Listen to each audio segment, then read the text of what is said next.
First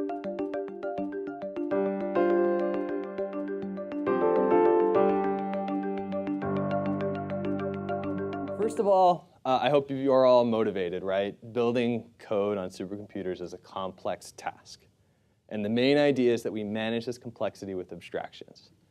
And so just as we manage our software complexity with abstractions, we manage our build system complexity with abstractions. So we're going to talk about what those abstractions are.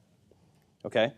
So programming, right, is just another form of writing, right? But when you're on a supercomputer, when you're programming, what's the output of the program? Like, what is the thing that is created when you build the program? Two ways to create code that runs on a computer, right? The first way I think that everybody here loves and holds dear is compiling, right? You take a programming language like C, C++, Fortran, you can even compile Python, by the way, and you turn it directly into a set of machine instructions, things that the computer knows how to run immediately. Interpreting is different, okay? Interpreting actually gives a line of code at a time in this instruction or this environment called bytecode, right? The code has been translated to bytecode, and there's a program running called an interpreter, and it executes or understands these lines of codes and does a single action with them. So an example of an interpreter is MATLAB, where you say x equals 3, and then MATLAB interprets that, and it's executing code in the background to say, well, I'm going to create a variable x and assign 3 to it. Right? That's a very different thing than what happens in a compiled program, where everything has to have been sort of loaded at the beginning, and what's going to happen might have been completely modified from what you originally wrote. Okay? So compiler starts from your high-level language. In this case, the high-level language could be C or Fortran, and turns it into this low-level object code, which is this machine language. The linker is responsible for bringing these things together, right? And there are two types of linkers, right? Does anybody know what the two types are? Static and dynamic. So the static one is called LD, right? And that's the one that assembles object files together into sort of a binary format. And then assembler takes assembly to machine code. Most of the time, this step is invisible to you. It actually happens in the compile stage. First, the compiler generates a set of listings of sort of a human-readable machine code, and then that listing goes into machine code, which is the sort of assembly. And that happens in two steps. You never see it. You just go from .c to .o or from .f to .o. And there's an archiver, right? This is kind of a funny thing, this AR program. You might think that it's doing something really complicated. It's not. It really just takes these .o files and glues them together. That's all it is. It's just a way to, it's almost like a tarball is all it is. So when you look at a library that has a .a on the end, like libfoo.a, it is just a collection of .o files. You can actually pack and unpack that art library anytime you need to. Right? That's one of the cool things about static code. It's really easy to work with. Okay, so what is programming? Programming is actually just another way of writing ELF binaries, because all of these things that you work with when you're compiling, at the end of the day, it's an ELF binary. Not that kind of ELF. Okay? So ELF just stands for executable and linkable format. And you might think, oh, binary is really hard or confusing. It is just a set of like 3 C structures. Okay? There's a header. There's a couple of sections, and then those just point to basically blobs of data. That's all you have to think about. It's just a structure with a few fields in it. Okay? And those fields contain really important information, like is this thing in x86? Is it for x86-64? Is it for some other architecture? It has the endianness. And then this is the segments and the sections. So the segments are basically information about how the code runs, right? And sections are how to put it together, okay? And all of these things work with ELF binaries. You've probably used some of them, right? Who here has used file? Okay? All it does is just give you some basic information about that binary. NM, right? A dump of all of the symbols that have been not defined, all of the functions. LDD, oh, okay. Dynamically linked libraries, how they interact, what other libraries they point to. readelf. Yeah, a little bit more information about all of this stuff in here. Objdump, again, very similar to NM, but it can be run on fully compiled executables. And patchelf. Anybody here run patchelf? OK. If you read this LDD and something is wrong, and you don't want to rebuild the elf binary, patchelf will fix that for you. So you can actually fix a bad LD library path. Or if the LD library path has been hard-coded and you need it to point to somewhere else, and you don't want to use the LD library path environment variable, patchelf. That's what it's for. OK. So again, we talked about these, but just make sure machine learning language is the native language that the computer accepts. It's just ones and zeros. It could be single byte or multi-byte. It'll be at least a few bytes. Assembly language, which is the human readable version of the previous, which is only slightly more readable. Object code, which is these collections that have been put into one or more ELF binaries. There's the high-level language, and then there's the scripting languages. And these things are somewhat, it's a spectrum, right? Something can be high-level, like C or Fortran, and it's actually pretty low-level these days. But back when they were invented, they were considered very high-level languages because you weren't writing assembly anymore. And then again, scripting languages, where the idea was originally they would just control other applications, but now frequently they're used as sort of full-scale programming languages for scientific applications. OK. There are three major types of ELF binaries that you worry about. If it's a relocatable object, that's a .o file. It's just a collection of code, right? If it's an executable, it has been compiled to run. If it is a shared object file, it can be executed in one of two contexts, right? It can either be linked into other code and then run, or it can actually be executed directly by itself if it contains a main, right? So a shared object file is actually what most dynamically linked executables are. And what happens is another program, ld.so, is executed, and it loads this thing in and then runs. That's typically how things are executed on Linux. By the way, if you have an Android phone, it uses this binary format as well to execute any sort of Genie or Java native interface code. Who's this? Grace Hopper. All right. Why am I showing you a picture of Grace Hopper? She coined the term debugging, right, when they removed the moth from the first computer. What else did she do? She got the first compiler. She was the lead on the first compiler ever, right? And the quote goes something like, I was building a compiler, and they said, this machine doesn't do compilers, right? It just does sums. But she said, no, we can do more complicated things, right? And this is the beginning of all the complexity that we have today. Computers can do a lot. OK. That's the introduction to the formats that you deal with. There's only one. It's the ELF binary. So if you come across some documentation and it says something about, well, this ELF binary needs to be set up in such a way, or you need to modify the ELF binary in such a way, it's actually worth learning about what an ELF binary is, because it's the way that code is packaged into a binary format on all Linux architectures. And it is conceivably the only format you will run into for the next 15 years. OK? Now we're going to talk a little bit about how you go from code to that ELF binary format. OK? And the first thing that I want to say is that all of the dependencies in your code are implicit until you make them explicit. So what do I mean by that? Things like your header files, right? If you modify a header file and you don't have that encoded in your Makefile, then when you try to say, oh, are my targets up to date, the Makefile will tell you, yes, they are, because it doesn't know about your implicit dependency. So anything that could change and get you in trouble is a dependency, and you need to make sure that it's explicitly marked out.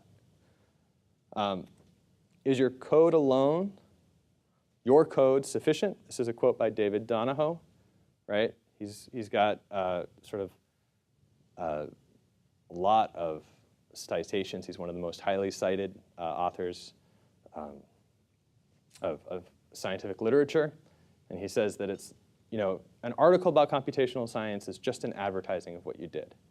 What people need is the complete software development environment and the complete set of instructions which generated the figures. He said this in 1998. Reproducibility is sort of becoming this hotter and hotter topic, but I mean, he's been saying this for a long time. Okay, the complete software development environment. This was easy 30 years ago, right? Right, you had a single Fortran file, and you just hand it over to somebody and hope they had enough memory on their compiler or on their machine to compile it.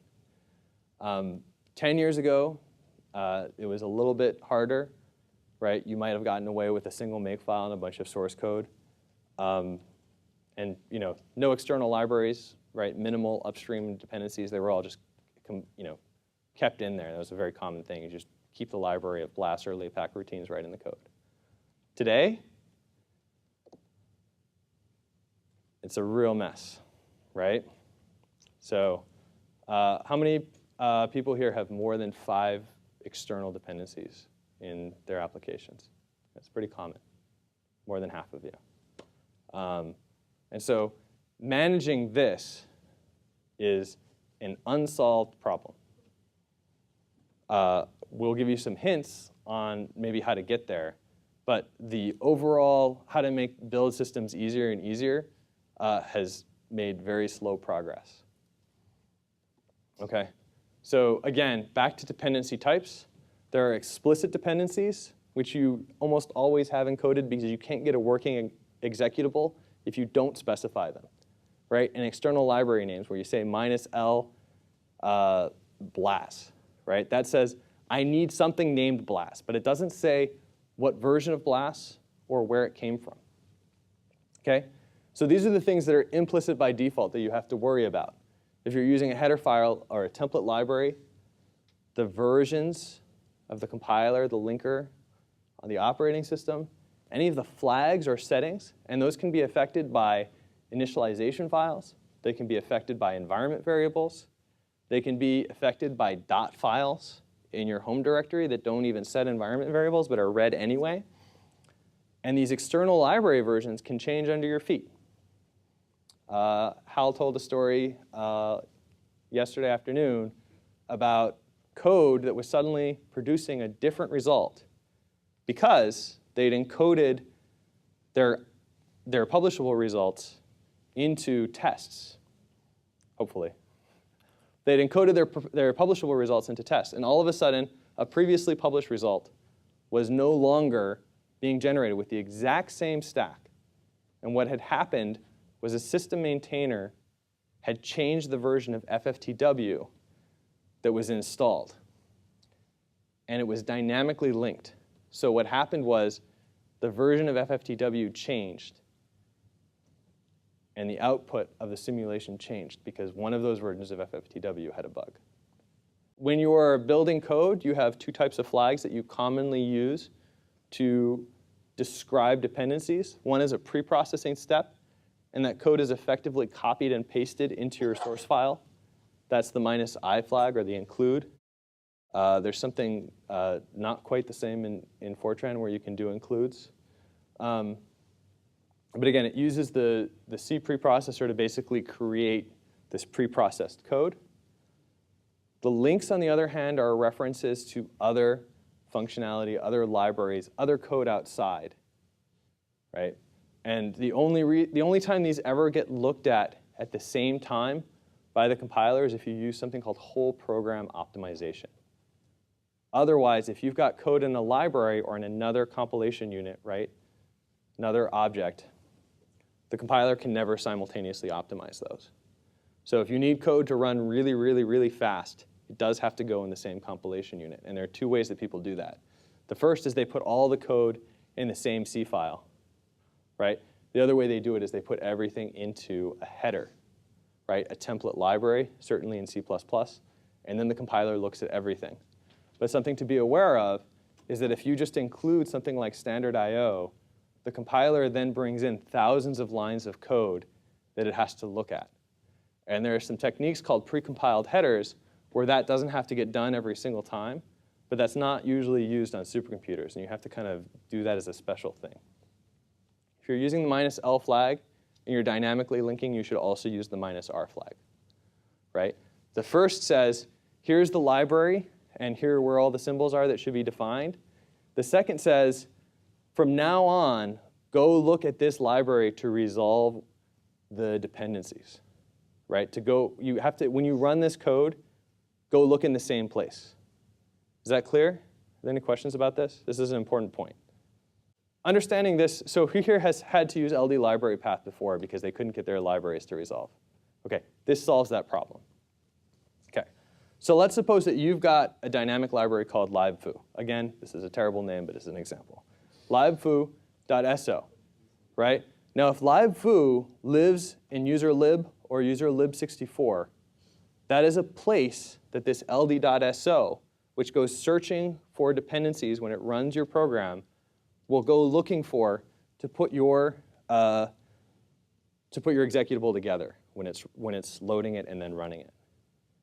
However, the way that supercomputers are structured, libfoo.so is almost never in userlib or lib, right? It's usually in home, Aaron, my stuff, 2014 code, right? Or sometimes it's in soft and apps, foo 3.22, pick, so on, in some other directory structure.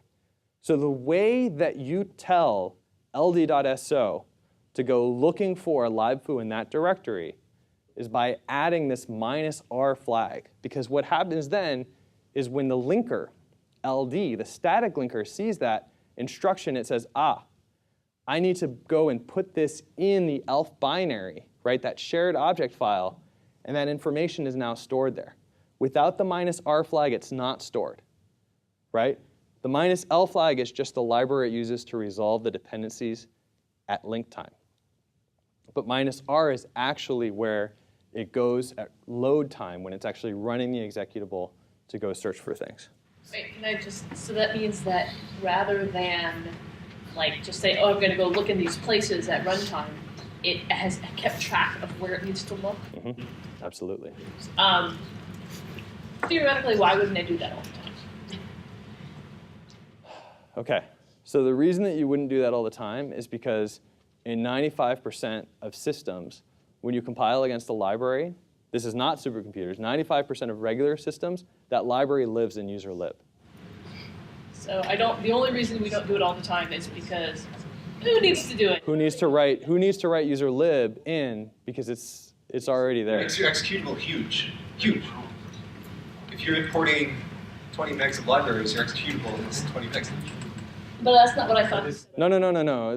That's, you're talking about static versus dynamic. So I thought when you just said that this effect... It's the path. It only saves the path. Okay. Yes, yeah. So static versus dynamic is a separate issue that we should just briefly touch. Yeah, go ahead. Can you also just solve this problem by linking the full path to the dynamic library? If you put in only the -L flag, you won't get the full path saved in unless that's... I mean, if you're using CMake in a reasonable find package file, it appears to just use the entire path of the library. So, but under the hood, CMake is calling this -R flag.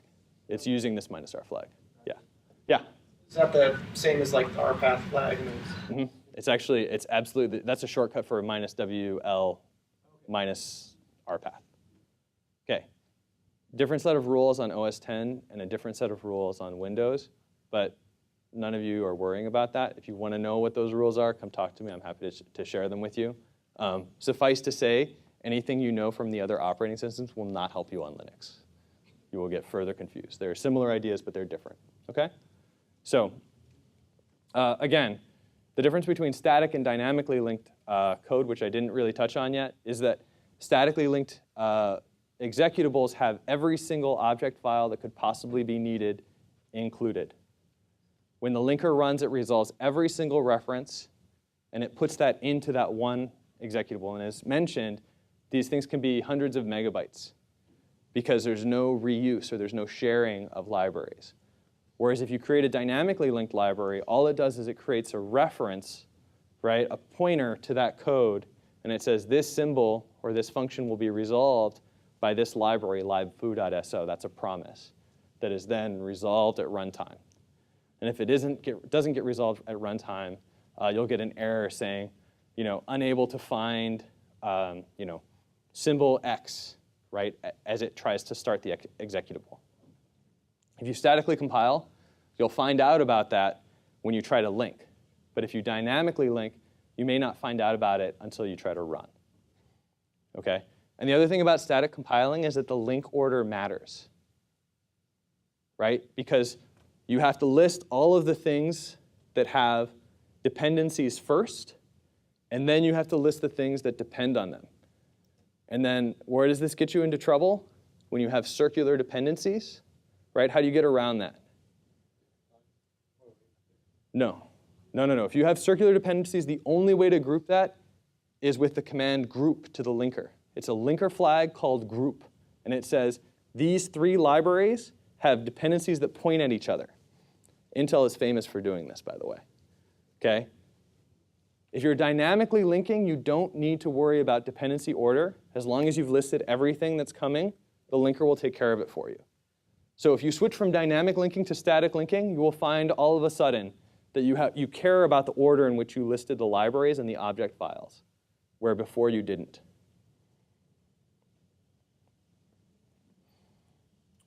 Okay, remember, anything that has a dependency goes before the things that it depends on. That's the only rule when statically linking. Okay, so what are you going to use to keep all this together? You're going to use make. You may use something that lives on top of make, but almost certainly you will be using make somewhere in your pipeline. It's been around for a long time. It has a sort of a functional programming language. So you can put statements in make, and they will be executed not like a C or Fortran program, where it just goes boom, boom, boom, boom, boom. It'll actually do that in the order that it needs to resolve things. And that's something that can confuse people who've never worked in sort of this sort of functional or framework for programming before. Okay? You will find next to make the GNU build system. This is also known as auto tools, right? Autoconf, automake, libtool. Maybe you'll see one of them being used or some of them being used, but if you've ever called /configure and then make, you've probably been using something that somebody put together with auto tools. This has stood up really well to the test of time. This has not. Okay? So auto tools was implemented to solve a specific problem, which was getting Linux distributions to, or software to build across various types of Unix distributions, where the underlying C library could be different, that the architecture might have specific needs, and the only programming language environment available was a very primitive shell, right? Not bash, but a primitive Bourne shell. And what happened as a result is that this thing uses a crazy macro system to generate configure scripts. And the configure scripts are unreadable, right? If you've ever looked into a configure script after when it's generated, it's tens of thousands of lines of archaic shell. It is not maintainable. It generates unmaintainable code. Okay, so that's why, of course, you write an autoconf or a configure.in, and that looks a little bit better, but not always. So make doesn't have many of these implicit sort of needs or requirements in it. It's just a way of saying, from here, I go to here. This thing is trying to make things work on a variety of architectures and therefore had to be a big, complex beast. I'll talk about one of its successors, which is also a big, complex beast in a second. But just a couple of rules for using Makefiles, right? It's just a set of declarations of targets and dependencies, where a target is something that you want to build, and a dependency is the thing you need to get to that build. And they're just rules. All it is a set of some definitions, some variables, and then a set of rules for going from target, how to get that target given a set of things that are input. Okay? And it builds a directed acyclic graph to solve that problem. If it's not a directed acyclic graph, if you create a Makefile that has a cycle in it, Makefile will tell you that you've got a problem. Okay? And it's going to traverse this graph. And again, the order is for each target that it needs to build, it will look for all of its dependencies and then check each of those dependencies, right? And it does two things. First, it looks to see if the timestamp of a dependency is newer than the timestamp on the target. If it's newer, then it has to rebuild the target, right? And so it starts at the very bottom of the dependencies, right? The lowest dependencies, if all of those are up to date, it goes up. And then if all those are up to date, it goes up, and so forth. Okay? A lot of people have subdirectories of code, and they will put a Makefile in each subdirectory of code and recursively call make. Don't do this. Okay? It's all over the place. Don't do it. Does anybody know why? There's a paper called Make, Recursive Make Considered Harmful. Okay. Two things. First, you're partitioning your dependencies in a way that may not be natural. If you have an external dependency, like let's say you've bundled Laypack into your library for whatever reason, and you go down and your Makefile calls Laypack to make sure that that library is built, that is okay, because Laypack is a partitioned thing, right? There's no dependencies between that directory and any of your code. But if you've created directories and there's some dependencies between your code and updating one might affect another, Make doesn't necessarily know that. And so you've lost that information. You can actually incorporate very subtle bugs into your build. So just a general piece of advice, don't use recursive make unless you know what you're doing and you understand or you've partitioned your code explicitly in that way. Okay, so who here is seeing the make syntax for the very first time? Okay, so we've all seen it. All right, and just to make sure that we're all sort of on the same page, this is the code here, right? Object is a variable. This is a variable definition. When you see an equal sign here in a Makefile, you are defining a variable, okay? Obj is the name of the variable. It's common to put them in uppercase because we're like old school, and we're not even calling it objects. Okay. Main.o and parse.o. And by the way, if you see a hash, it's a comment. So hash, I don't know what the other name for this thing is, but that thing. Tic-tac-toe marker. Okay. There are two things here in object. It's a variable, just like a shell variable where it can have spaces and other things in it. Main.o and parse.o are the two objects. Okay. We have a program, and this is called a rule. Okay. Program is the target, and then this $ is a dereference. It basically says what are the contents of this variable, and it's just main.o and parse.o. Okay. And it says program depends on these two things. And to transform these, or to use these to create program, dereference CC, which has not been defined explicitly, and I'll come back to this in a second, and then create $@, which is a special variable that gets created for this rule, and use this $ object as the inputs to this. So what this actually translates to when you call make is GCC -o prog main.o parse.o. So as you can guess, this special variable $@ takes the value of the target. And there are corresponding variables for the dependencies, the first dependency, the last dependency, right? So it's a very powerful language with a bunch of sort of archaic rules. I will say that make is relatively compact. You can learn about 30 or 40 things about make, and you'll have learned almost everything you need to know about it. That's not true for a lot of other sort of build systems, but for Make, it's true. You learn just a couple of things, you'll be able to use it and not hit yourself on the toes too many times with it. OK, here's another rule. Oh, and I didn't explain the $CC, but it's an implicit variable that Make defines on its own, right? By default, I think it's actually CC, not GCC, but CC resolves to the GCC compiler on most Linux systems. But you could also explicitly set the CC variable yourself, or you could use a different variable name here and set that.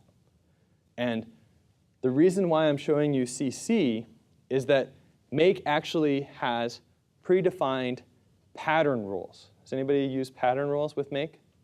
OK, a pattern rule would look something like this, but it would actually say %O depends on %C, right? And that's just saying if I have a main.o, I can create it for main.c. What's the danger of a pattern rule for compiling C code? It doesn't capture the header files. OK? You create an implicit dependency on a header file, and that means that if you edit parse.h, a Makefile using pattern rules will not catch that. And it will not rebuild this because it doesn't know that this is a dependency. Okay. All right, so these are two explicit rules which say if I want to build main.o, I need these two things. And if either of these things are newer than this, then it needs to be rebuilt. OK. So this is the directed acyclic graph corresponding to this code. So there's a program. It has two compilation units. These .c files are separate compilation units. And there are three dependencies. Parse.h is a shared dependency. And that's how Make works. The arrows point from the dependency to its target. It's an upward thing.